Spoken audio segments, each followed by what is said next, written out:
The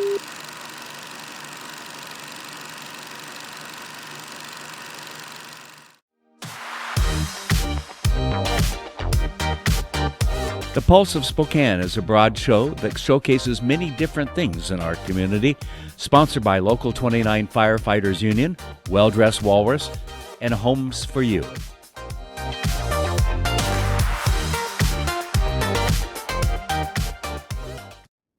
Welcome to the Pulse of Spokane. Kent Adams here, and I'm pleased to have Bonnie Quinn with Quinn.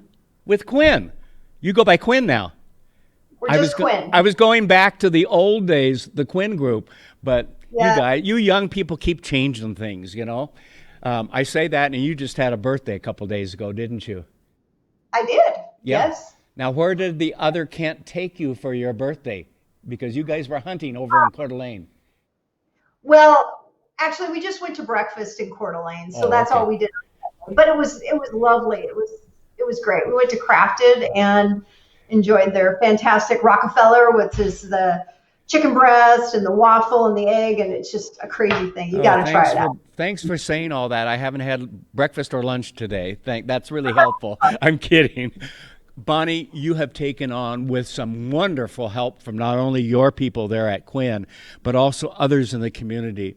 You've taken up the cause of helping businesses, all sizes of businesses, but especially those smaller businesses are headquartered here in Spokane that aren't able to be open right now, although they may be in a few days. Let's hope that happens.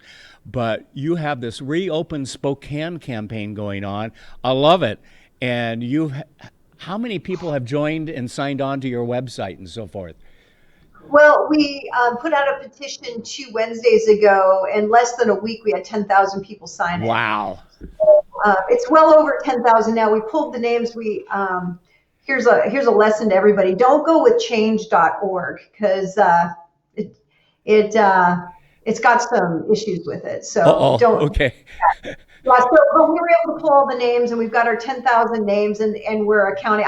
We might be at 12 now or whatever, but it actually should be at about 100,000 because people need to stand up and say, okay, the hospitals are virtually empty. That was what it was about. It was about, we did not want to overrun the hospitals. And so let's move on. Let's safely open. We all know how to social distance now. We're not asking people to be irresponsible. On the contrary, I think we need to start pushing personal responsibility. Like, if you're sick, if you're elderly, please, we do not want you out. We don't want you getting others sick either. So, wear a mask, 6 feet, sanitize, wash your hands. That's really the most important set so far. So let's do that in our work.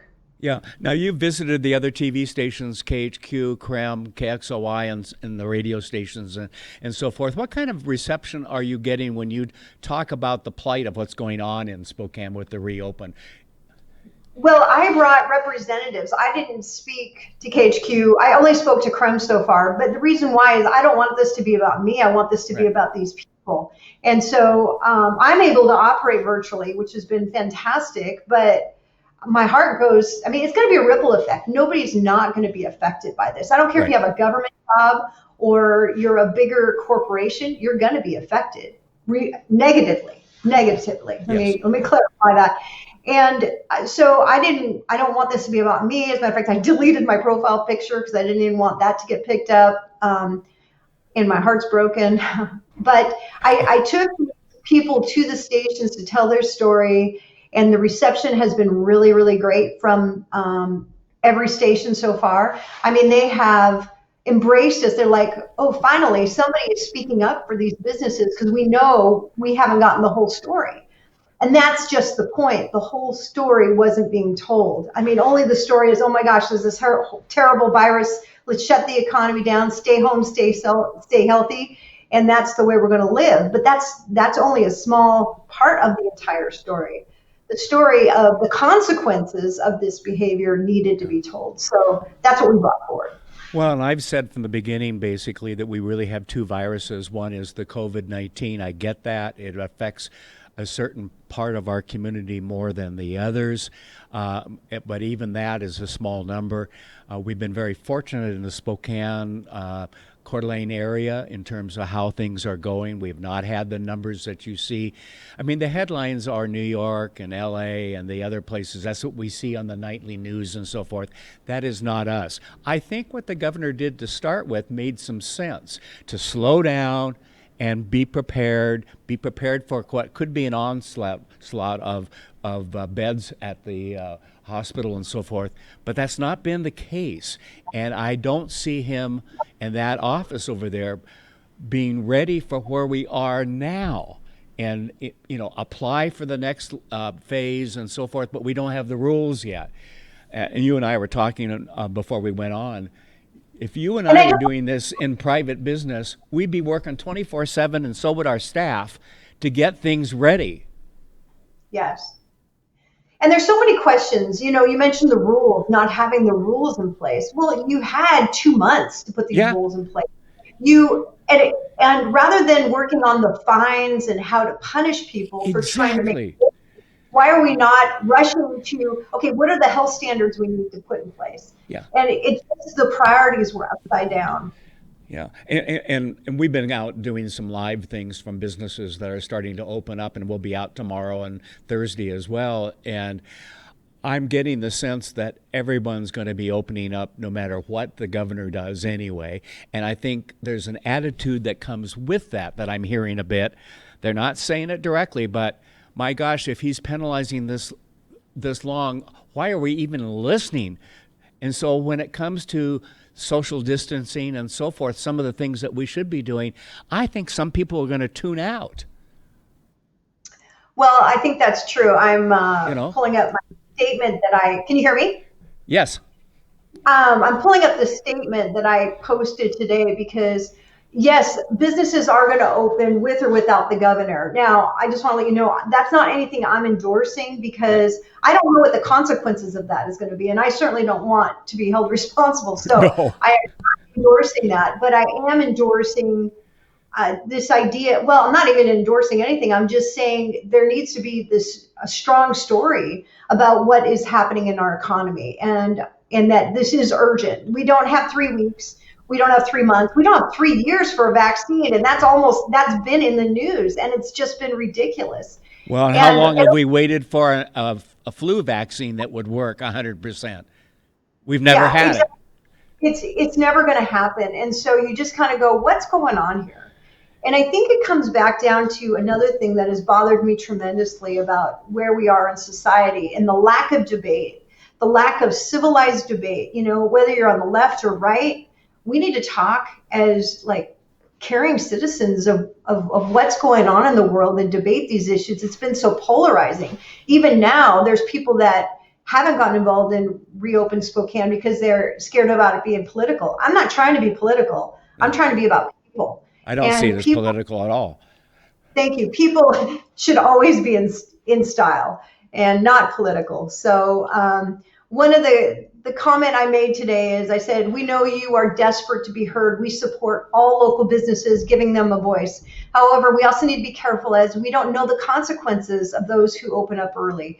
These are decisions we cannot recommend. Only you as a business owner can make that decision. RE-OPEN Spokane is doing what we can to create a platform so the general public and elected officials understand how dire the situation is for our entire community due to the shutdown of the economy. So I just wanted to read that real quick because that is where I stand on this issue. And I'm just even taking businesses, employees, and all of that and the impact it has on them.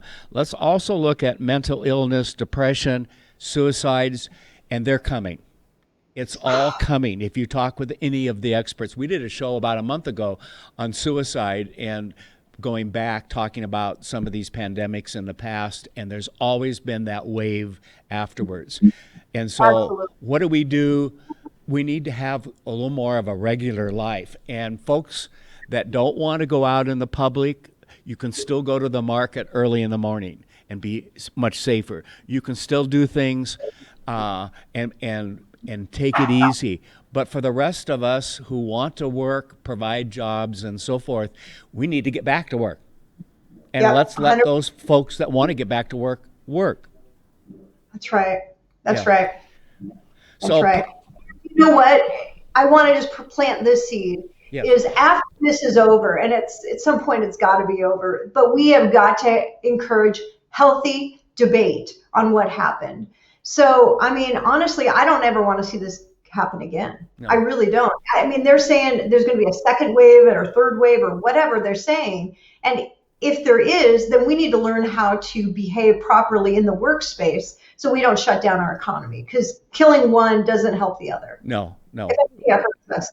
Yeah, because So, if you don't kill them with the first virus, you might kill them through the second virus of not being able to live a more normal life. I mean, I go down to see my grandkids in Valley Ford, and I see them from a distance, you know, yeah, that's right. and not being able to hug them and so forth. I've got a son who's a fireman out at Fairchild, so he's in danger when he's working out there, as you might imagine. He's come across patients who haven't bothered to say that they've been ill and feel ill, you know, and you come up on somebody and then you have to do things. And I have a daughter-in-law who's a nurse at Holy Family. Sacred Heart. So I know what it's like, and I have a daughter working at the Bellevue Hospital over there. So I've got people on the front lines, and I don't want anything to happen to them or their kids. We're all vigilant that way. But we also need to have a little more normalcy in our life as well. So any last words? You've got good points you've made today.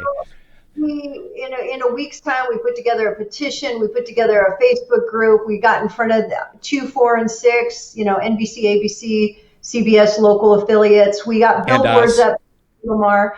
We got signs printed, and we're on your show. So there you go. We want to have positive conversations with the media, but they need to understand the urgency here. And I believe if public opinion changes, it'll give our elected officials more power to be able to execute on our behalf and get this done. Well, so I think always keep in touch with our elected folks, too. They represent us, and let them know our feelings. I think that's always important. They aren't our leaders. They're our representatives. Yeah. And never, public opinion is super important, and that's where I thought we could help was to drive the conversation in the media. And so I'm thankful to the media that have welcomed me personally and welcome our team to tell the story. Well, you and your cohorts there at Quinn and other volunteers that have been helping out have done a great job. Congratulations on getting the word out and the discussion going. That's important. Our guest has been Bonnie Quinn with the Quinn. I've got to get it right one of these days. Yeah. Thank you very much, Bonnie. And everyone watching, have a good day. Stay safe. Thank you, Ken.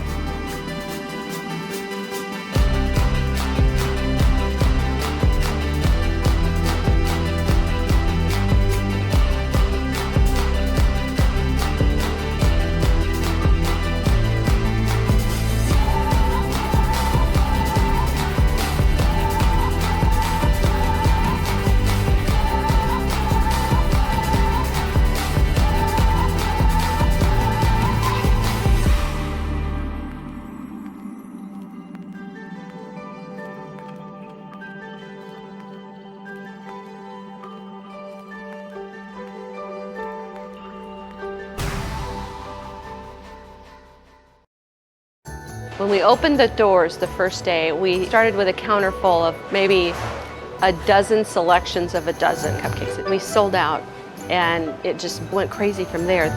I'm Sally. I run Sweet Frosting's Blissful Bake Shop downtown Spokane. It's almost 40 years of baking for me. We now do between 1,000 and 2,000 cupcakes a day. The variety of cupcakes is kind of like the variety of services that STCU provides for us. Since we opened this site in 2014, they've been our banker. We are producing for 4 stores right here, so we have 35 to 40 employees at any one time. There's an STCU close to virtually every one of my stores, and every time I get a new employee, that's the first place we send them. STCU is such a good fit. It's just so convenient for me to have them as neighbors. They are always so pleasant and always so helpful, and we have a lot of little needs. They've always been behind me 100%, so it's a good thing to have that partnership. Here at River Ridge Hardware, we carry a great selection of Krylon brand spray paints, Color Master, general purpose, the Rust Protector for taking care of metal, Fusion for taking care of plastics, and the Super Max that can take care of it all.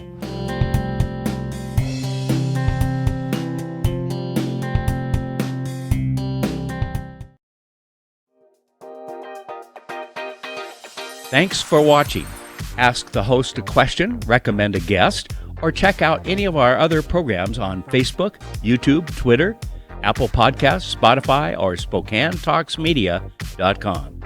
Sponsored by Local 29 Firefighters Union, Well Dressed Walrus, and Homes for You.